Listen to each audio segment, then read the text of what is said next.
Kemudian yang kedua adalah sifat al-muzayyinah.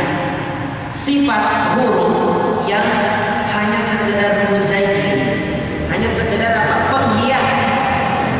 Kalau ada lebih bagus bacaannya, lebih besar pahalanya, lebih indah bacaannya. Kalau nggak ada, dia kurang indah. Kesalahan pada sifat muzayyinah inilah yang disebut dengan al-lahnul khafi, kesalahan yang khafi kata orang.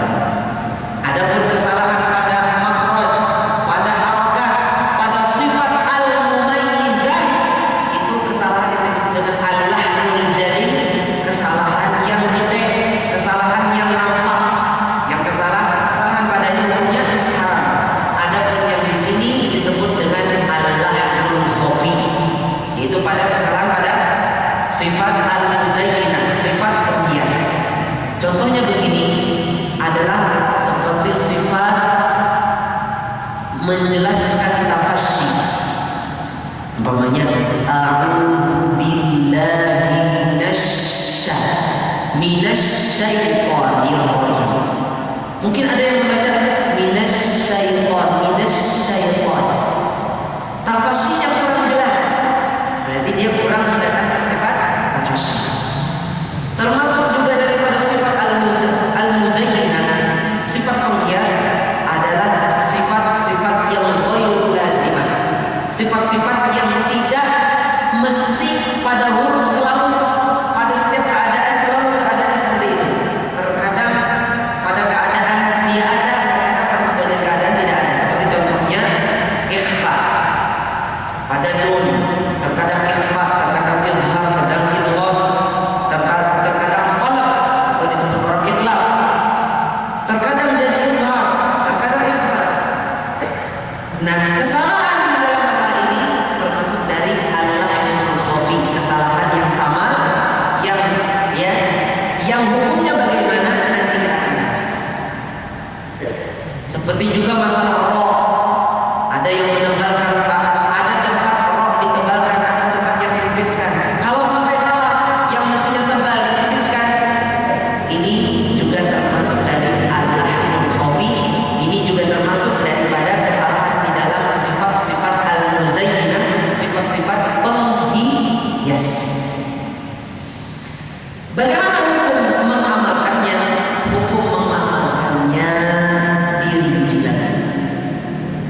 Rinciannya begini: apabila yang membaca Al-Quran itu orang alim, orang yang berilmu, tahu bagaimana cara membaca yang benar, tapi ketika ini dia meremehkan untuk membaca yang benar, meninggalkan tajwid yang sebenarnya dia mampu untuk melakukannya dari sifat-sifat penghias, maka orang yang seperti ini itu dulu. Wan, ini bagian kedua ya. Bagian pertama dulu. Afwan. Hukum mengamalkan sifat muzayyinah, sifat penghias, dibagi menjadi dua. Yang pertama, orang yang membaca Al-Quran dalam keadaan talaqi. Talaqi itu adalah mengambil sanad dari orang yang mendapatkan sanad kepada Nabi SAW.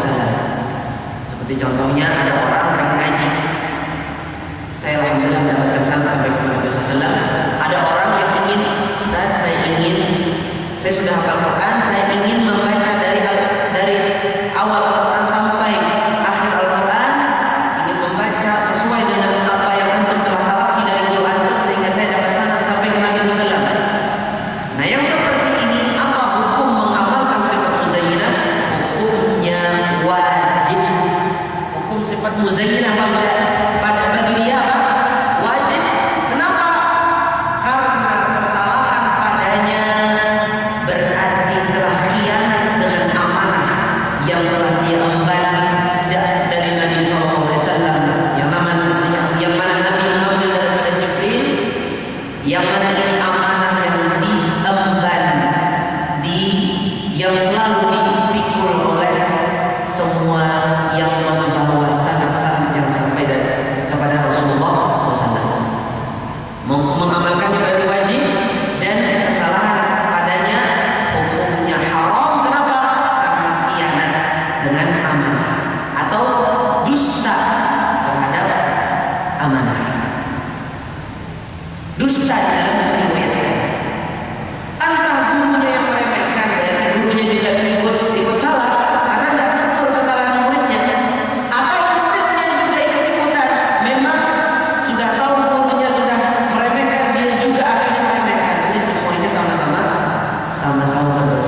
yaitu ngaji biasa, bapak-bapaknya di rumah atau di masjid ngaji, atau pas lagi sholat ngaji, baca Al-Quran kan? Apa hukum mengamalkan sifat muzayyinah, sifat penghias? Hukumnya dibagi menjadi dua lagi. Kalau seandainya yang membaca ini orang yang alim, paham membaca Al-Quran dengan benar, tahu bagaimana membaca Al-Quran, yang sifat-sifat penghias tahu, tapi dia meremehkannya, maka orang yang seperti ini aib bagi dirinya meninggalkan sifat muzayyinah. Kita ingin bisa katakan dia ini apa? Dia ini telah berdosa karena dia belum mengeluarkan huruf daripada lingkupnya, sehingga belum berubah makna daripada kata yang ada huruf tersebut. Ya enggak? Dia belum mengeluarkan makna, karena sifat muzayyinah ini sifat yang tidak mengeluarkan makna, hanya sebagai penghias. Maka kita tidak bisa menghukumi orang ini berdosa. Kita hanya bisa mengatakan orang ini aib bagi dirinya, karena sudah tahu ilmunya tapi dia tidak mau mengamalkan. Ini aib bagi dirinya. Mestinya dia mengamalkan walaupun hanya sifat penghias. Yang kedua, apabila yang membacanya ini orang awam banget, apa hukum bagi dia? Hukum bagi dia di dalam masalah ini, dia tidak mengapa salah di dalam masalah ini karena keterbatasan dirinya. Memang dia tidak mampu. Orang membaca saja yang benar nggak tahu. Membaca yang benar dari sifat-sifat muzayyinah maksudnya. Tapi untuk yang sebelum-sebelumnya dari makhraj, kemudian harokat dan sifat al-mumayyizah, semua kaum muslimin sama rata wajib mengamalkannya walaupun bagaimanapun kesibukannya. Wajib. Mestinya kita memperhatikan bagaimana semestinya membaca Al-Quran dengan benar agar jangan sampai keluar dari maknanya. Hadirin terhormat, kalau sudah kita ketahui bagaimana rincian mengamalkan tajwid tadi, barulah kita membahas bagaimana dong hukumnya mempelajari tajwid. Tentunya mempelajari itu wasilah atau sarana menuju kepada amalan. Tentunya qaidah syar'i mengatakan al-wasail laha hukmun maqasid. Semua sarana itu memiliki hukum sesuai dengan tujuannya. Berarti mempelajarinya sama dengan hukumnya dengan masalah amalan.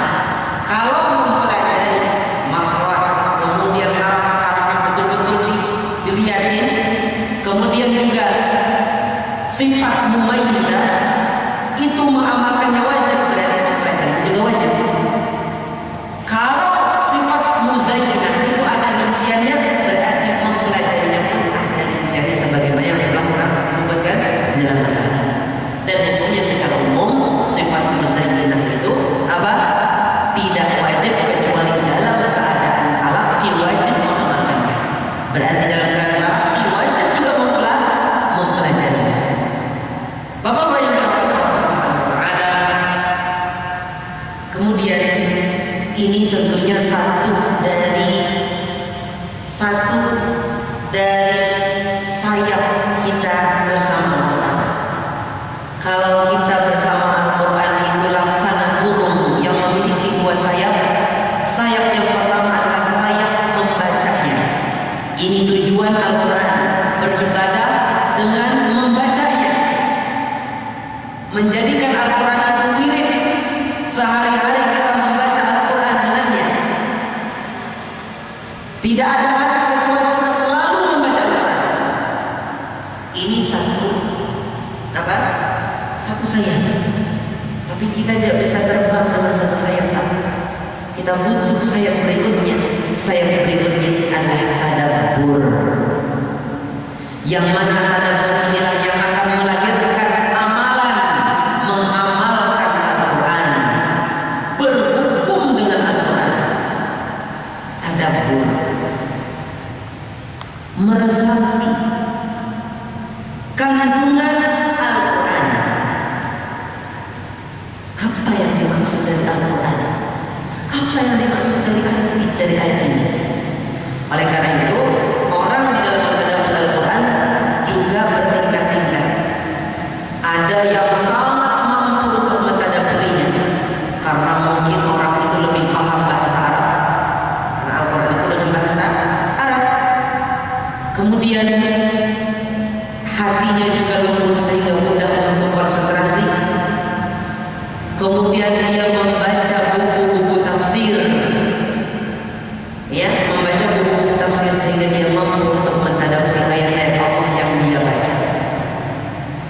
Tidak cukup membaca Al-Quran dengan tajwid atau dengan tartil saja, tapi wajib membaca Al-Quran juga dengan tadabbur. Ini adalah maksud pertama dan terakhir dari membaca Al-Quran. Bahkan membaca Al-Quran secara tartil itu hanyalah sarana menuju kepada tadabbur. Bapak hadirin kepada Allah Subhanahu wa taala, kita masih ingat hadis Nabi SAW, hassinul Quran bi aswatikum. Di dalam riwayat lain, zayyinul Quran bi aswatikum. Perindahlah Al-Quran dengan suaramu. Hiasilah Al-Quran dengan suaramu. Berarti Al-Quran itu dihiasi dengan apa? Dengan suara kita. Al-Quran gak tentu lagi dihiasi, Pak.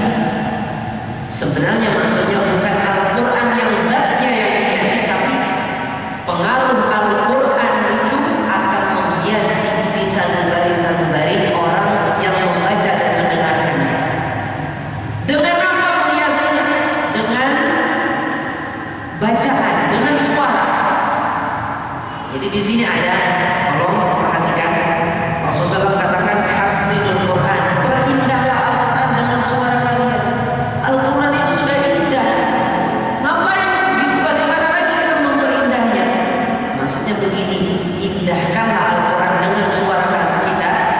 Dengan membacanya, Al-Quran ini akan menimbulkan keindahan yang ada di hati-hati orang yang membaca atau mendengarkannya. Oleh karena itu Allah Subhanahu wa taala mengatakan apa? Wa idza quri'al Qur'an fastami'u lahu wa ansitu la'allakum turhamun. Apabila dibacakan Al-Quran, maka dengarkanlah dengan sesama, diamlah, dan semoga kalian termasuk dari orang-orang yang diberi rahmat Allah Subhanahu wa taala. Apa korelasinya antara ayat ini dengan hadis hassinul Quran bi aswatikum? Jadi begini, di sini ada sisi yang nampak dan sisi yang batin, sisi yang zahir dan sisi yang batin. Sisi yang nampak, kita memperindah Al-Quran dengan suara kita, membaca Al-Quran dengan suara. Jadi Al-Quran itu bisa dibaca dengan orang yang suaranya jelek atau suaranya bagus, bisa semua membaca. Dengan dia membaca Al-Quran berarti dia telah memperindah Al-Quran dengan suara dia, bukan sekedar